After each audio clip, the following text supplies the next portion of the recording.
This is the Pharmaverse podcast. I'm your host, Michael Petrak, engaging leaders from the pharma universe. Hello and welcome to the Pharmaverse podcast. I'm your host, Michael Petrak. And if you're a leader or an aspiring leader in the pharmaceutical industry, you've come to the right place. And you're going to just love today's guest. Her name is Eva Gallagher. And a little bit about Eva, she holds a PhD in nursing and epidemiology. She's currently the Vice President and Head of Medical Affairs at Agios, and she's a 20-year veteran in the pharmaceutical industry, and she is absolutely beloved. Everyone that I speak to about Eva raves about her ability to build teams and cultures, and she's here to share her insights with you. I'm very excited. Eva Gallagher, welcome to the Pharmaverse. Thank you so much, Micah. Yeah, no, this is exciting for me, as I mentioned. And, you know, in our pre-show conversation, you had mentioned to me that you followed one of your former managers to a company. And now you're one of those types of managers. A lot of people that I talk to say they would always work for you again. But what are some of the benefits and also some of the potential pitfalls to latching on to a manager like that? Yeah, it's a good question. I think, the old adage is people leave companies, not managers. They really stay. If you have a great relationship with your manager, you tend to stay at a company longer. And so I think that the benefits of having a known entity or having somebody that you really gel with is so huge because a good manager can really make or break a job for you in terms of development opportunities, in terms of motivation, and in terms of encouraging a vision that really resonates with you and the rest of the team. So the pitfall, I guess, on the other side would be, potentially limiting your career options if you're just looking to work with or work for somebody that you have in the past. But a lot of times those two things can really match up and be a win-win following a manager to a new company or new role. I call it coattailing. Sometimes you find a person that really likes the same type of companies you're going to like, and you kind of coattail them wherever they go. And you're right, that kind of limits you, but it also is nice because you know what you're going to get. And there's so much risk in both hiring and going to a new company that when you know you're going to like your manager, that's a big check in the box, right? A huge win. Yeah, absolutely. Now, you are really well known for building incredible teams, especially launch teams. And some of our listeners are either in a position to build a team like that themselves, or they one day aspire to do that. So is there a recipe, the Eva Gallagher recipe for building teams? I kind of follow the high-performing team method, which is making sure that communication is exquisite. So figuring out how people receive communication, how they like to be communicated to, really forming camaraderie amongst team members, creating space for people to get to know each other as people and as humans that have a life outside of work, and understanding each other at a level below a work relationship. Really having people that are a way to build up their confidence as you're working with them, and to figure out what motivates them and makes them get up in the morning and work hard and are excited about work. So I think those elements, if you can find that in a job, in a team, in a company, in a manager, really help to motivate people and have them stick around and enjoy their job and make it feel like not so much work, but a true career passion. And how do you do that? Like, is it something like I'm trying to do that too? I have a lot of virtual employees. Like, do I do some sort of a happy hour? Do I do some sort of a, true, false kind of thing? Are there certain things that you do that help get that relationship a little below the surface? Yeah, it's a great question, and in the virtual environment, it's particularly challenging. I think making time and space for getting to know people, however, whatever that means. You mentioned a few great suggestions: a virtual happy hour, team building events, things like that, where you are getting to know each other one to one. Oftentimes, especially you mentioned a launch situation, it's stressful, you're busy, You're moving forward very quickly. But if you pause and make time for that and space for people getting to know each other on the team, it can catapult you forward in terms of what you're going to get done when you have those relationships established.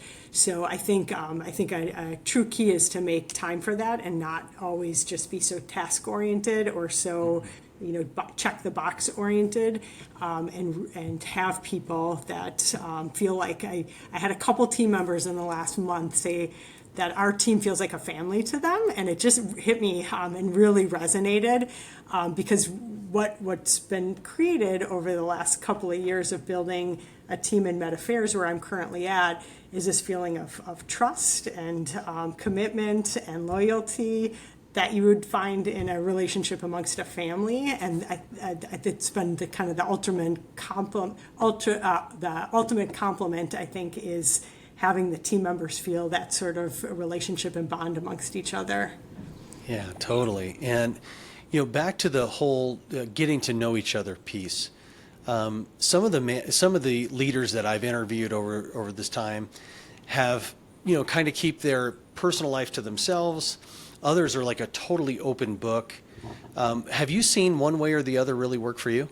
Yeah, I mean, we always talk about at Agios bringing your whole self to work, and having the ability to do that makes people feel an inclusion and a belonging that you don't get if you don't choose not to or don't feel like you can show up as your whole self in your work setting. So again, finding that sort of trusting sort of environment where people feel like they can share things about their personal life and can be themselves it can go such a long way when things get hard, as they often do in a launch or other stressful situations. We work in an industry that moves at a pretty quick pace, and so when you have those sorts of bonds built, and you have people showing up that feel like they can say, hey, my dog's sick, I gotta take an hour to run him to the vet, and nobody's gonna judge, or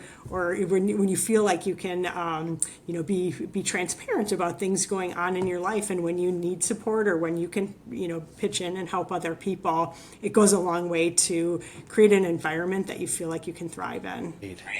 One of the things that it seems like you always do is you always get like the best hires, and my brother's a basketball coach. He always seems to get the best players. And when I ask him what's the key to coaching, he was having the best players. But when you're hiring, are there some things that you look for on the people on your team? Is it all cultural or is there a mix? It's a mix. I mean, there's a level of skill that we're always looking for depending on the role. So a handful of skills that maybe someone that would join my team that would have to have if they're going to be on the publications team or an MSL or a medical director. The content we can teach, so I'm less worried or less concerned that people have the therapeutic expertise, because in general, you get up to speed faster if you have it, but we can teach people that. The key that I'm always looking for is culture fit with the company and the team that I have, and then culture add. What's different about that person that they're going to bring to the table that's either a new perspective or something in their personality, something that they're going to add that we don't currently have that's going to be super valuable. So it's not only culture fit, but culture add as well that I'm usually screening candidates for. That's great. Yeah, I've heard that from several leaders that they want to have sort of a diversity of thought. How do you actually interview to find out if they have the attributes that would be culture and then they have the attributes that would be culture plus? How do you get to that? Yeah, so interestingly at Agios, we have a process where on every interview team, we have a bar raiser, and I've been in that function now for a couple of years. And we're doing behavioral interviewing, but trying to go another level or two deeper and really understand not so much what people would do in a situation, but how they would do it. So we might continue to ask a question and then ask another probing question, really getting at how you work, how you collaborate, how you might approach a situation that's not going well, approach a colleague that you don't have a great relationship necessarily, approach a situation that's filled with friction. So really trying to figure out how people behave and perform under stress. And a lot of times those kind of scenario building behavioral interview questions can get to kind of what motivates people and how they're wired to handle stress. And I think that can be very telling. The best option is to know someone that's worked with that person in a stressful situation that can say firsthand, I worked with John and boy, it didn't go well when things got tough because of X or whatever. When you can get firsthand references and information on people, that's always the best. But kind of second best is really asking probing questions that get at how people handle things. Funny that you bring that up because, again, hiring is such a risky thing. You don't really know what you're going to get. But if you have somebody in the company that's worked with the candidate before and the employee before, they can give you real feedback that can help you make a real good hiring decision. I know a couple hiring managers that really don't even hire people unless somebody they know within their circle knows that person. I mean, do you go that far? Yeah, I don't. And I have hired people straight from the clinic into their first pharma role many times and have actually had pretty good luck doing so, but it's always a risk unless, the only sure thing is if somebody can truly vouch for the person. But I think you're limiting yourself if you, there's the danger of just recruiting from the companies or the background that you came from too. I know, like at Agios, when I first went there, we had a really strong Genentech pull, and the danger was becoming kind of a miniature Genentech back in the day when we first, I've been there almost 8 years now, but when we first started out, so we really had to pause and make sure that we were all utilizing our networks in a way that wasn't just, grabbing people from the last place of employment that we all came from. So there's a downside to doing that too, because then you get kind of that unity of thought that you really don't want. You really want that diversity of thought that you alluded to earlier. Well, let's imagine you're going to hire someone, nobody internally knows them. Do you leverage reference checks? I mean, how do you handle those? Yeah, I think reference checks have really limited utility because, hopefully we can all think of 3 people that'll vouch for us as good people. And what a reference check doesn't do usually is give you the depth in kind of the person's working history and how they work. So we use them, but I think I don't rely as heavily on that as I do like an internal network to see if anybody has worked with the person in the past. Great insights. Most of those are just curiosities on my part. You're really well known for creating amazing cultures. I mean, people love working for you. So once the person's on board, so you went through those situations, those behavioral-based questions, they fit the attributes, their culture plus, now you have them on board. Is there something that you do to get them in line with the culture that you have? Do you have buzzwords? Are there any tips and tricks to infuse them into your culture? Yeah, so we started having people come in person. We were doing all of our onboarding virtually, but now there's a quarterly in-person onboarding that happens company-wide. So right out of the gate, you get to know people from different cross-functional teams that were hired at the same time, and there's a camaraderie that's formed amongst those kind of new hires within the quarter. So that's, I think, really great. We also have company meetings twice a year where we bring everybody to Boston and then have a number of sessions that people can attend, and the sessions are either didactic content or soft skills that we're working on, or an important topic around diversity and inclusion. So lots of opportunities to kind of develop in different ways at our company meetings. I think nothing goes further than just those one-on-ones with people when they come on board and really listening to hear how they're doing, whether their onboarding's going smoothly, what other needs do they have? Because every time somebody starts, they're unique, right? And their backgrounds are unique. So we try to cookie cutter make a really great training program, but there's going to be some individual variation in what people really need to feel like they're prepared to do whatever role that they're in. So really, as like the group department manager, I try to find one-on-one time periodically when people start to check in, and then we always assign them a buddy. So making sure that they have that go-to that's somebody that they can ask any question that might come up, and hopefully, save them time of spending trying to look for things online or on our company website, but like more easily putting resources at their fingertips. Makes sense. Here at K. Bassman, we spent a lot of time coming up with little phrases or words that define our culture. I know we did the same thing when I was with TMAC. Is there anything that you do in that regard that defines what a cultural fit is or what the culture is, or does it just happen organically? Yeah, it kind of happens organically. I mean, we have a CEO and a leadership team that kind of all have a very transparent, humble leadership style, and they really set the tone for our culture. So it kind of trickles down the organization, how we approach working with each other. We also have, it used to be called something different, but it's now called the no jerk policy. So an explicit policy where we're supposed to be kind and nice and respectful to each other, and the leadership team they live that. So we're all kind of held to that same sort of high bar of working in a respectful and kind way with each other. It's an expectation, and it's pretty palpable. So when people don't follow that, you can call them out on it, and oftentimes it's just a little bit of a wake-up call to, oh gosh, I am kind of out of bounds in what the expectations are at Agios in terms of behavior. So I think that there's nothing in particular that we do to onboard people, but that culture is all around you, and people kind of can feel it when they start. It sounds like it trickles down from the top. You were telling me in our pre-show that there's someone internally that you look up to that's on that ELT. You want to talk a little bit about that? Sure. So I report into the CMO. Her name's Sarah, and she's a really, really strong leader. She was my peer and then moved into the CMO role a couple of years ago. And with those transitions, you're always wondering, what is this new person? I liked her as a colleague, but you never know how somebody's going to be as your boss.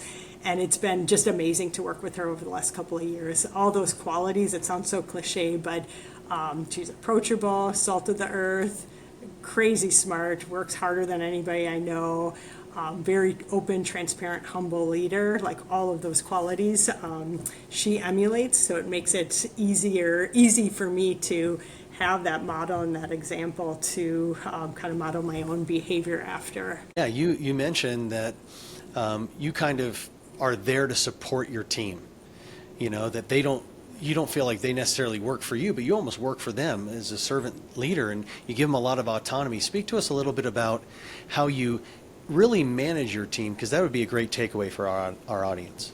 Yeah, so I've been managing remote people for a couple of decades in like field-based sort of roles, like the MSL role.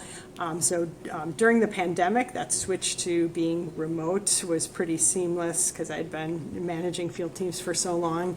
And I just have always hired really, really smart people. And then I feel like my job is to remove barriers and help them succeed and stay motivated and have that North Star that they're shooting towards. So I feel like I take the strategy and the vision for the department and the company and just constantly put that in front of people, even though, tweaks or changes over time, make sure that they always know where we're headed, and then ask in one-on-ones, in company or in our department meetings, in our functional meetings, what can I do to support you? Is there something that's bugging you? What's getting in your way of really being effective in your role? And I've had some really great feedback from people of actionable things that, if you could just do this for me, or if you could just tell me where I get this information or how I access this, I could be much more successful. And it's, I think, built trust amongst my direct reports and their teams, that they can come to me and that they know that they have my trust to do their job autonomously and to just remove barriers and obstacles where I can. Because think about it from the employee's point of view. On one hand, you have someone that's removing obstacles for you. You're going to love that person. On the other hand, you have someone that says, well, get over the obstacle yourself. And at the end of the day, think about which manager they're going to love. And I can see how your approach has led to your reputation. This episode is brought to you by K. Bassman International, the leader in pharma and biotech recruiting. When pharma executives need to make critical hires, they go to the experts at K. Bassman, pharma's one-source staffing solution. Visit kbic.com. Now back to the episode. I wanted to switch gears a little bit now from talking about building teams and cultures and things, and now talk about your career, because you went from MSL manager in oncology at Genentech, then you went to leading MSLs at BioMarin in rare disease, and now, well, I guess initially you were leading medical affairs in Agios that had both rare disease and oncology. So much versatility there. What are the biggest differences between leading medical affairs that's supporting oncology, and then how is that different than rare disease? Yeah, I have loved working in both areas, both rare disease and oncology. I always felt like I was a nurse practitioner in oncology, so I had some clinical background, so I would draw on that all the time when I was in MSL or managing medical science liaisons in oncology. And I was always learning from the healthcare practitioners or the KOLs that we were working with about therapeutic areas. So I worked on Herceptin, so I would work with breast cancer doctors and learned a ton from them. And so it was kind of that way in every therapeutic area in oncology. I had a base of knowledge and then would rely on the experts I was working with to really teach me about therapeutic areas. In rare disease, it's been really unique and fun because in ultra rare and in rare disease, oftentimes the field team, the medical science liaisons, and our medical directors really hold information that's not known by the healthcare practitioners that we're working with. The diseases that we work in sometimes are so rare, like pyruvate kinase deficiency. There's about 3,000 patients in the entire United States. So most hematologists, it's a hemolytic anemia. Most hematologists see maybe one, maybe two patients in their entire careers, or they remember reading a chapter in medical school about the disease. So no real clinical experience, depth of experience working with patients with PKD. And because we're trained to know globally what's going on and what's available in terms of the disease and the treatments, we are often a resource to those healthcare providers who are seeing those patients, and we're advocates for the patients because we know what best care looks like because we're talking to thought leaders who work in the area all the time. So it's been a real mind shift from being kind of a resource in some ways to healthcare providers, but also learning so much from their expertise to really being the experts in both disease and the therapeutic area management, and then trying to build relationships and advocate for patients on behalf of the rare diseases that they have. Yeah, that sounds like the MSLs that I interact with on a day-to-day basis would love the situation where they're the expert and they're bringing educational information to, KOLs. Man, that does sound like a fun time. It's a fun role, yeah. And you mentioned that you're a nurse practitioner, and of course we mentioned that on the onset. How has your nursing background and training prepared you not only in medical affairs, but to lead in medical affairs? Yeah, I think nurses bring, just from a skill set standpoint, not only that clinical and disease state expertise, but also bring exquisite skills around collaboration, around communication, around networking. So I found like when I was looking for a role in pharma, when I was a nurse practitioner, had no idea how much I would love and then ultimately stay in a career in the biotech and pharma industry over the next couple of decades. Didn't realize how many of my skill sets were transferable and actually coveted in medical affairs within the industry. So I think that nurses in general, for so many different roles in biotech and pharma and the life sciences industry, are really at an advantage and bring an exquisite set of understanding, not only clinical understanding, but understanding of patients and how to advocate for them, as well as really great soft skills around collaboration and communication. I think you nailed it on the soft skills. I remember my dad, even long before I was involved in the profession that I'm in, would always tell me, if there are angels, they're nurses. And now that I get to interact with a lot of nurses, I see what he means. They are the total package. I had a chance to work with an incredible nurse named Susie Newton. She's incredible. Susie, wow. Yeah, Susie's awesome. And so I know you have a lot of passion about nurses joining industry and giving them opportunities.